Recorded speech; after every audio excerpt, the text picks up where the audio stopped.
What if Modulo Yuji raised Sukuna's reincarnation?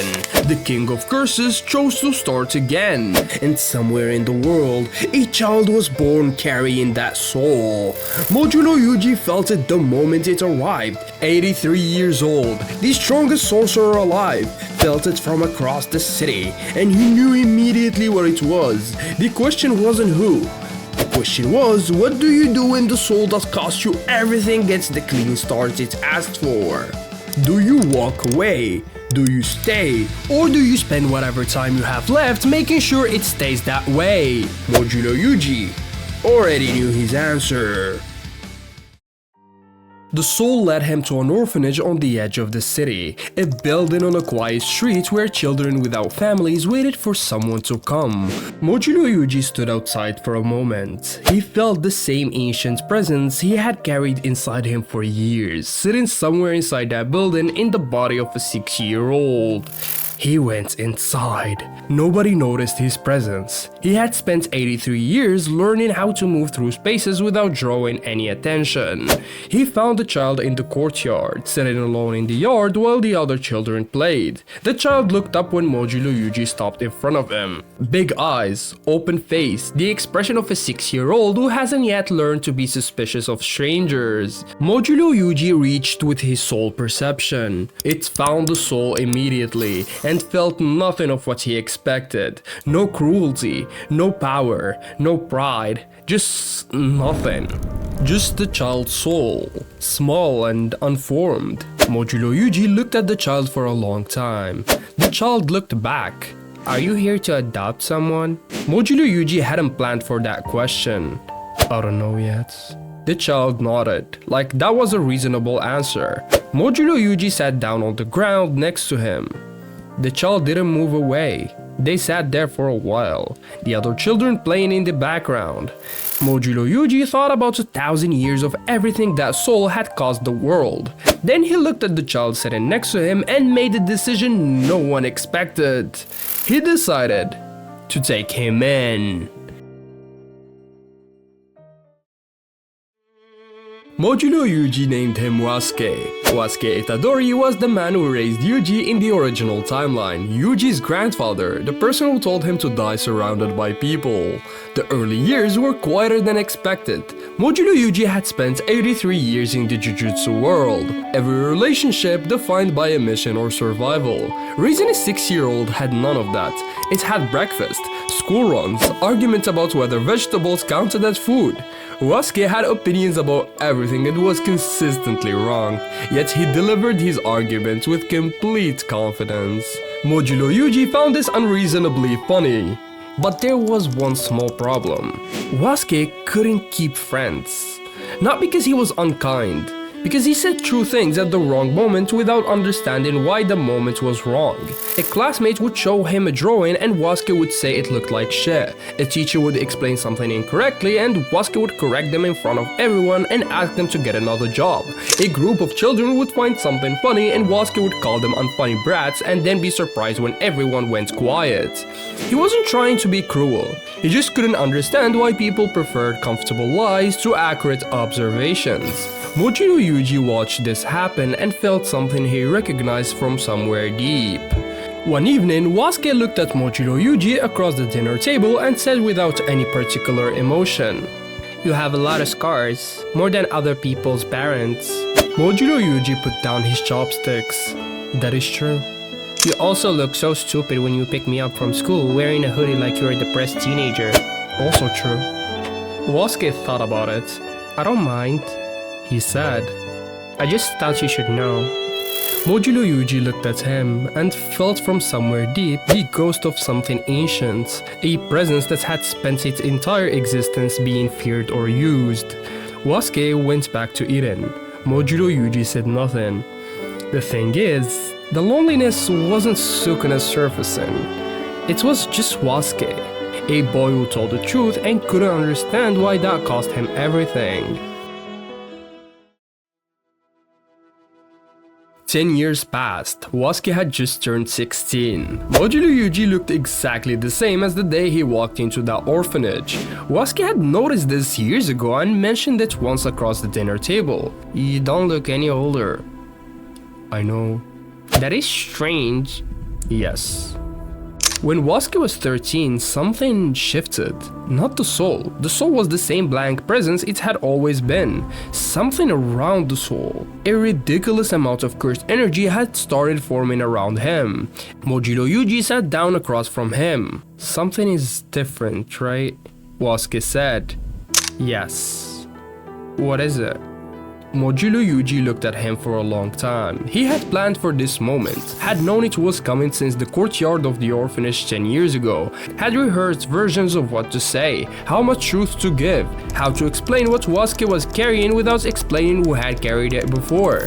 And sitting across from a 13-year-old who looked at him with complete trust, Modulo Yuji forgot every version he had rehearsed. It is power, he said, and I'm going to teach you how to use it. Wasuke nodded. Okay, he said, and went back to his homework. The training was nothing like the conventional Jujutsu training. No combat sparring, no cursed energy drills, it had none of that. Modulo Yuji sat across from Wasuke and talked. 83 years of knowledge compressed into long conversations. Wasuke had no choice but to listen since he had no friends. He absorbed everything with ease. That was the thing about Wasuke. He was smart and learned quickly. What he did next was something Modulo Yuji had not expected. He made the shrine technique his own. What emerged wasn't exactly shrine. This mantle was there, but the shape of it was different. Precise where Sukuna had been overwhelming, controlled in a way that reflected the boy who had spent the majority of his life listening to the strongest sorcerer alive. It was Sukuna's technique, but filtered through a person Sukuna had never been. Modulo Yuji watched Wasuke practice in the evenings and felt something he didn't have a name for. Pride was part of it, grief was part of it. He never told Wasuke where the technique came from. He told himself it was to protect Wasuke from the weight of that knowledge. But somewhere along the way, Modulo Yuji stopped thinking of Wasuke as a responsibility and started thinking of him as a son. The higher-ups filed a report on a random Tuesday. Technique consistent with the Heian era cursed energy patterns, threat level, special grade, recommendation, immediate containment and extermination pending investigation. Modulo Yuji felt them before the report reached anyone's desk. Someone was coming for Wasuke. Modulo Yuji stood up. Wasuke. How many are coming? Wasuke said. Modulo Yuji looked at him. Enough, he said. Wasuke looked at Modulo Yuji the way he looked at everything, directly, without fear. What do we do? Let them come. The Jujutsu headquarters didn't send fighters. That was the first thing Modulo Yuji noticed when he felt them coming. He didn't feel the cursed energy of sorcerers preparing for combat. It was the cursed energy that posed no threats at all, which was pretty odd considering they are approaching the strongest sorcerer and Sukuna's reincarnation. 3 higher-ups came, holding one document. They stood in the doorway of Yuji's apartment. Modulo Yuji looked at them. We are not here to fight, the representative said. Whatever you came here to do, forget it. The representative didn't move, he just held up the document. We are here to offer you something. Modulo Yuji looked at the document. A binding vow, the representative continued. You know what that is. Modulo Yuji knew exactly what it was. A binding vow is a contract made through cursed energy that cannot be broken by anyone. Not by the strongest sorcerer alive, not by the king of curses, not by anyone who has ever existed in the Jujutsu world. Both parties agree to conditions that benefit both sides. The moment the agreement is reached, the vow is formed. Breaking it doesn't just cost power, it costs everything the vow was designed to protect. The terms are simple, the representative said. Wasuke faces a trial alone. You don't interfere.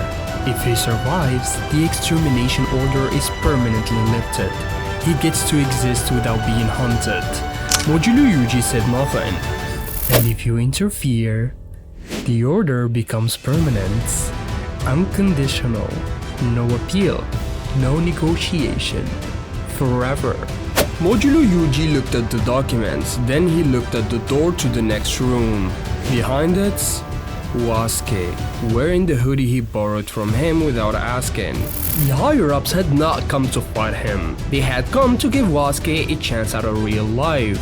And the only thing that bought that chance was Modulo Yuji's agreement. He was invincible against every physical threat that had ever existed, and he had absolutely no answer for a piece of paper.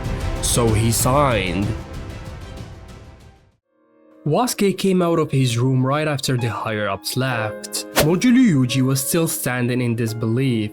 Wasuke looked at him, looked at the space where the higher-ups had been standing, looked back at Modulo Yuji. "You're doing the thing," Wasuke said. "What thing?" "The thing where you're sitting depressed and pretending you're fine." Modulo Yuji looked at him. "Sit down," he said. Wasuke sat. They stayed like that for a moment. "What did you sign?" Modulo Yuji looked at him for a long time. "A binding vow."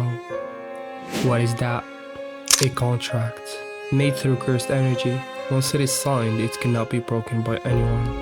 Wasuke pretended to understand. "And what did you agree to?" "I agreed to not interfere with something that is coming for you." "Why?" "Because I know what it's like," he said. "To spend your entire life carrying something the world despises. To wake up every day knowing that's what you are, not what you did, not what you chose." Wasuke said nothing. "I spent 83 years haunted," Modulo Yuji said, "by things I didn't choose, by destiny I didn't ask for. And it's cost me everything." He looked at Wasuke. "I didn't want that for you." "So you signed something that stops you from protecting me?" "I signed something that gives you a chance at a life that isn't haunted." Wasuke looked away. "I don't think such life exists," he said quietly. Modulo Yuji didn't have an answer for that. The silence lasted long enough to mean something. Then Wasuke stood up. "Tell me everything." Modulo Yuji told him, "Not everything. The parts that mattered. Sukuna, the Heian era, a soul that consumed a twin before it was born and spent 1,000 years making the world pay for every person who ever looked at it with fear instead of recognition. The soul that chose north, the soul that ended up in a 6-year-old. He told it all." Wasuke listened, didn't interrupt, he just absorbed it all in silence. When Modulo Yuji finished, the apartment was quiet. Wasuke looked at his hands. "So that is why I can't keep friends," he said. "No," Modulo Yuji said. "That is just you." Wasuke looked at him. "I need to think," he said. Modulo Yuji watched him walk to his room.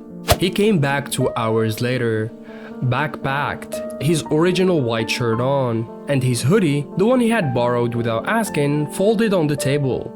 "Thank you for the hoodie," and walked out.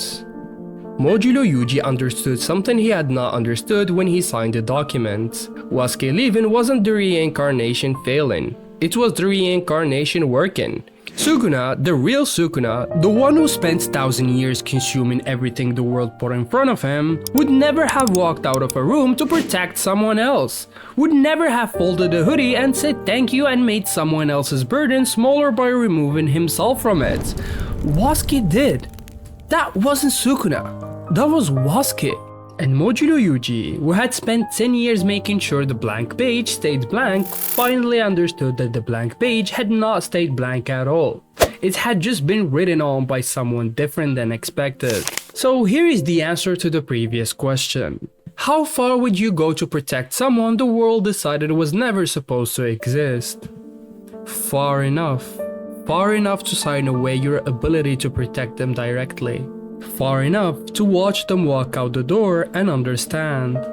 He could have stopped him. The binding vow said nothing about Wasuke leaving voluntarily, but Modulo Yuji had signed that document so Wasuke could choose his own life. This was Wasuke choosing. Somewhere across the city, the Jujutsu headquarters wasn't standing anymore. Wasuke sat on top of the wreckage, completely unbothered. He looked at the sky. The higher-ups had their trial planned. He figured he would save them the trouble of finding him. So he waited. The higher-ups sent one person, a man named Shuji, special grade candidate, known as the Living Archive. A man rumored to remember tragedies he never lived through. He was already standing in the center of the district when Wasuke arrived, hands in his pockets, looking at Wasuke indifferently. "Wasuke itadori," Shuji said. Wasuke looked at him. "That is not how you start a fight." Shuji almost smiled. "No, it isn't." He raised one hand, and suddenly the district changed. Within seconds, Wasuke couldn't see the buildings anymore. The Kyoto Goodwill Event Forest, 2018. "What is this?" Wasuke said. "History. From the Kyoto Goodwill Event 2018, a field where your old man once fought a special grade curse." Wasuke looked at the ground. Roots were emerging from it. "You've never seen this technique before," Shuji said. "But you know what it is, don't you?" He did know, not from personal experience, but from years of conversations over dinner. Modulo Yuji's voice in the back of his head describing every technique he had ever encountered. "Disaster plants, Hanami, special grade, born from humanity's fear of natural disasters." Wasuke had never fought Hanami, but Modulo Yuji had, and Modulo Yuji had told him everything. Wasuke felt the cursed energy surge immediately. The forest feeding Hanami before the fight even started. The first wooden ball arrived extremely fast. Wasuke barely evaded the attack. The forest's floor started shifting under his feet, roots responding to Hanami's will, the terrain itself becoming part of the attack. The cursed buds came next, dozens targeting him. One bud connected, right shoulder. Wasuke felt it immediately, something reaching into his cursed energy and pulling from the inside. "Don't use cursed energy to remove it. That feeds it. Shut it off completely. Let it starve." Wasuke shut off his cursed energy completely. The pain without reinforcement was significantly worse than it should have been. He took it and kept moving while keeping his cursed energy off. The bud starved and detached on its own. Wasuke switched his cursed energy back on and kept moving. Hanami was patient, using the forest the way a sorcerer uses a domain, every tree a potential weapon. Hanami was getting stronger simply by standing in the environment Shuji had chosen for it. "The branches on the head, that is the weak point, not the body. The body is practically armor. The branches, Wasuke." Wasuke watched Hanami move, waiting for the moment to find an opening. It came when Hanami extended their arms to launch every root in the vicinity towards Wasuke again. Wasuke released his mantle into the branches, precise and controlled. Hanami didn't expect that at all. The branches cracked. Hanami felt it, and the forest suddenly changed. The flower offering ignited, every tree within range feeding into it simultaneously, the cursed energy output surging in one breath. But Hanami didn't launch wooden balls this time, didn't send roots, didn't deploy cursed buds. It raised its left arm, and Wasuke felt something that had nothing to do with the fight techniques he had been studying. Wasuke looked at the flower offering, the light building inside it, now preparing to release everything at once directly at him. The beam fired, obliterating everything in its path, Wasuke included, and Wasuke hit the ground burning. The beam had been charged with everything the Goodwill Event Forest could give Hanami, every tree, every plant, every leaf. This looked like the end for Wasuke. He thought about the hoodie on the table, about the apartment he had walked out of 2 days ago, about the gloomy old man who always made sure he ate well and showed him nothing but kindness, and wondered, for the first time since the trial began, if leaving was a mistake. "Wake up, brats. How pathetic can you be? Who the hell are you? You know you look stupid talking to yourself, right? At least if you wanna die, die in a cool way." Wasuke didn't respond. He couldn't. His consciousness was already at the edge of something he couldn't see past. The beam had done its job. This was the part where it ended. Except... Here's what you need to understand about Sukuna's soul. Across 1,000 years, it did one thing consistently, not just consume. It survived. Sukuna's soul survived consuming its twin before it was born, survived the Heian era, survived death by splitting into 20 fingers, survived everything the Jujutsu world had ever pointed at it. The soul that chose North wasn't choosing rest. It was choosing another version of the same thing it had always chosen, not to be finished on someone else's terms. That property, that fundamental refusal lives in the soul itself, and Wasuke carried it. The soul's refusal to accept an ending it didn't choose. Now, here's what happened next. In Jujutsu Kaisen, a self-imposed binding vow is a contract a sorcerer makes with themselves. You accept a restriction and in exchange you receive power proportional to what you gave up. The bigger the restriction, the bigger the power. Sukuna used this his entire life. Every binding vow he ever made was a calculated sacrifice. Wasuke had never made one consciously, but the soul he carried had been making them for 1,000 years. In the fraction of a second between almost gone and fully gone, Wasuke's consciousness was at the edge of disappearing completely. The beam had done what it was designed to do. His reserves were empty. His body was burning. There was nothing left to fight with, except one thing. A restriction he had not spent yet. The soul's refusal created one window. It pulled Wasuke's consciousness back to the surface for exactly one breath. Not enough to think clearly, just enough to accept a deal. The terms were simple. Dismantle, unavailable for the rest of the trial. Wasuke's most reliable technique. In exchange, one cleave. The binding vow converting the restriction directly into the technique's output. And Wasuke's consciousness accepted the terms. Hanami stood in 2 pieces. The cut was absolute. Cleave doesn't cut the way a blade cuts. A blade has a limit. A blade meets resistance and either pushes through it or stops. Cleave adjusts. It reads the target's toughness and cursed energy level and calibrates itself to be exactly enough to finish the job in one strike. Against Hanami, a special grade curse, Cleave had calibrated to something devastating. The forest, the solved. Wasuke was still on the ground, not moving. Shuji stood outside the collapsed manifestation field. He had been standing in the same position since the cleave fired. He was completely shocked.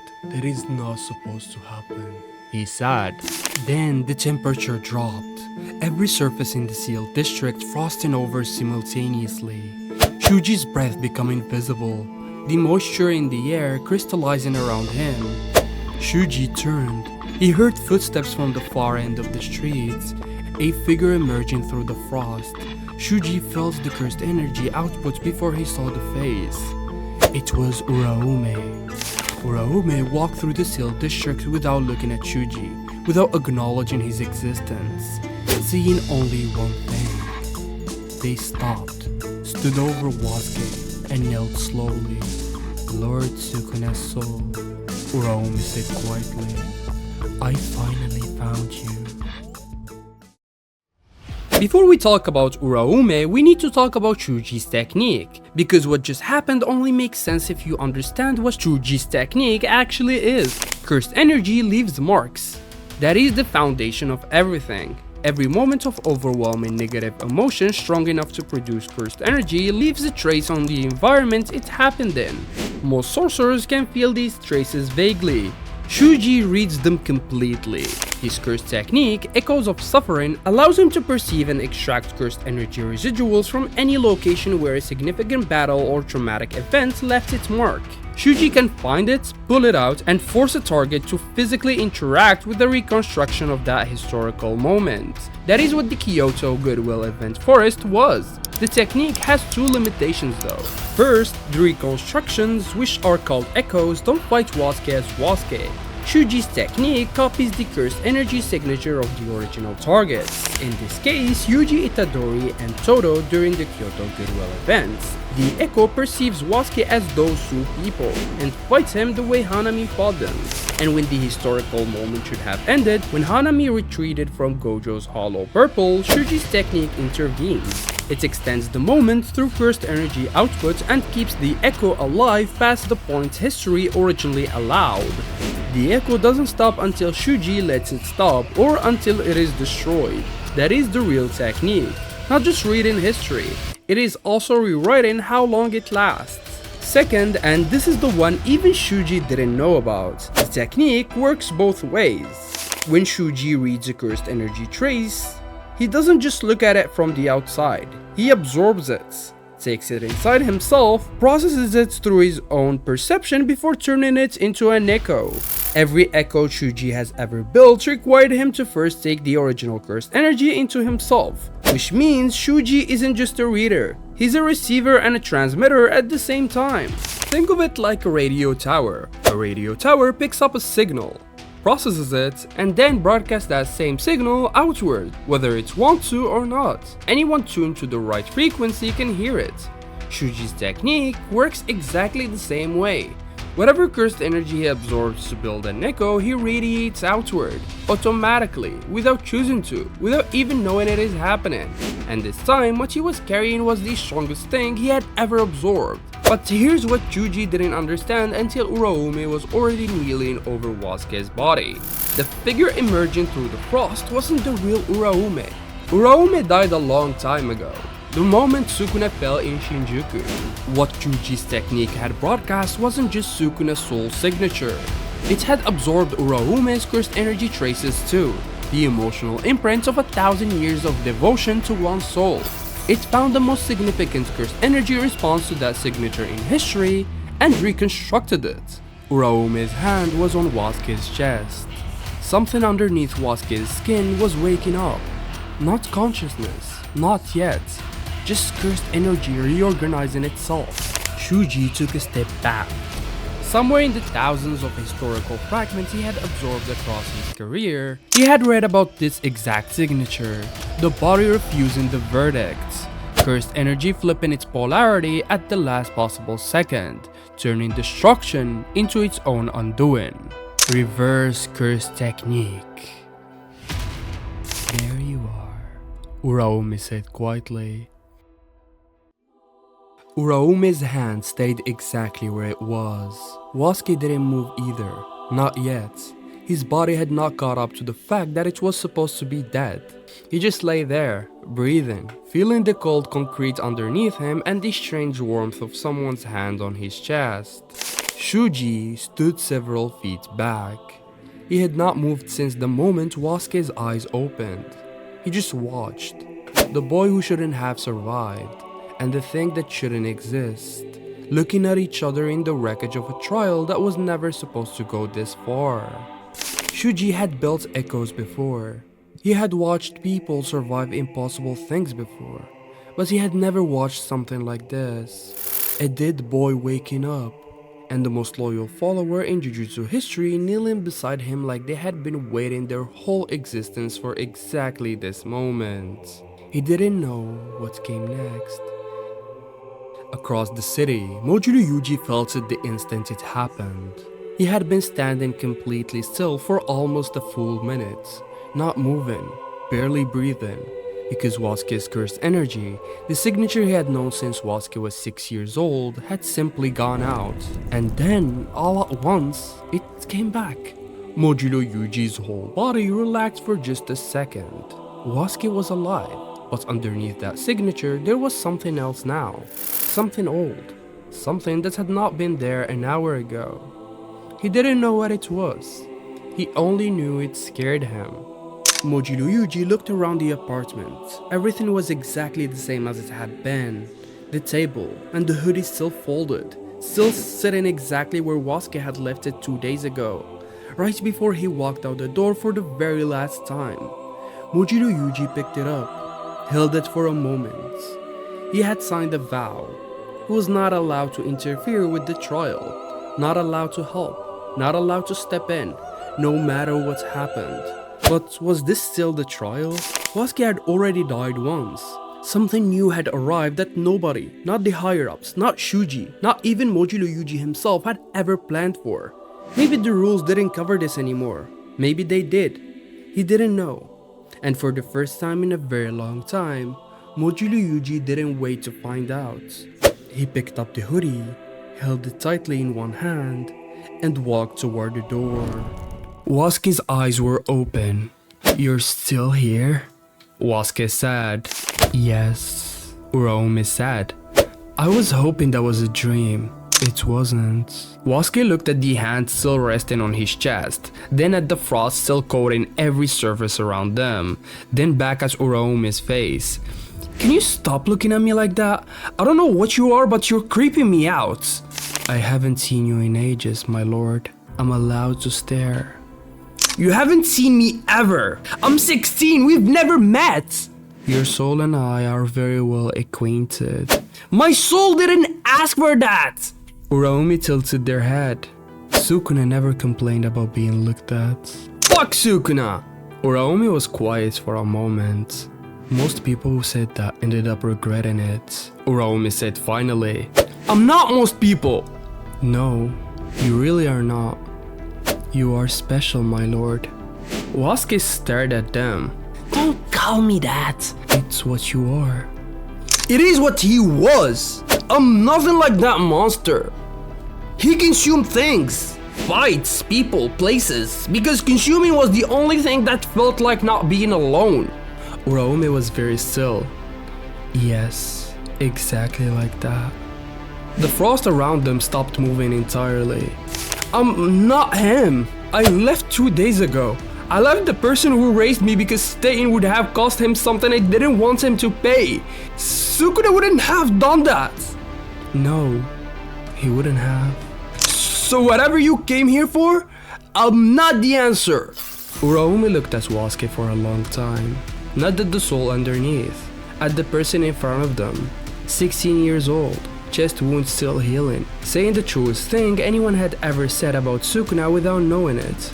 "I know," Uraume said finally. Then they said quietly, "That is exactly what we both wanted." Shuji had been standing at the edge of the district for a long time, watching. He had watched Wasuke die. He had watched the binding vow fire cleave through a dead body. He had watched Uraume arrive through his own technique without his permission. Shuji had read a lot of history. He had never read anything like this, and that was the problem, because Shuji's technique worked on history. It read patterns, reconstructed events that had already happened and extended them past their natural endpoints. Everything he could do required a historical precedent to work from. What was happening in this district right now had no precedents. A dead boy alive, an echo without a script, a binding vow that shouldn't have been possible. And then, underneath everything, Shuji felt it. One cursed energy signature, moving through the city toward the district like a storm.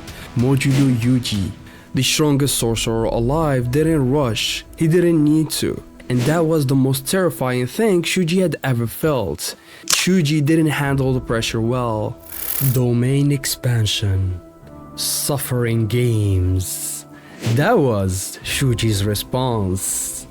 The district didn't just shift, it was replaced. Not the way the Kyoto Goodwill event forest had layered itself on top of the existing field. The sealed district ceased to exist entirely as something far larger and far heavier pressed through it from the other side.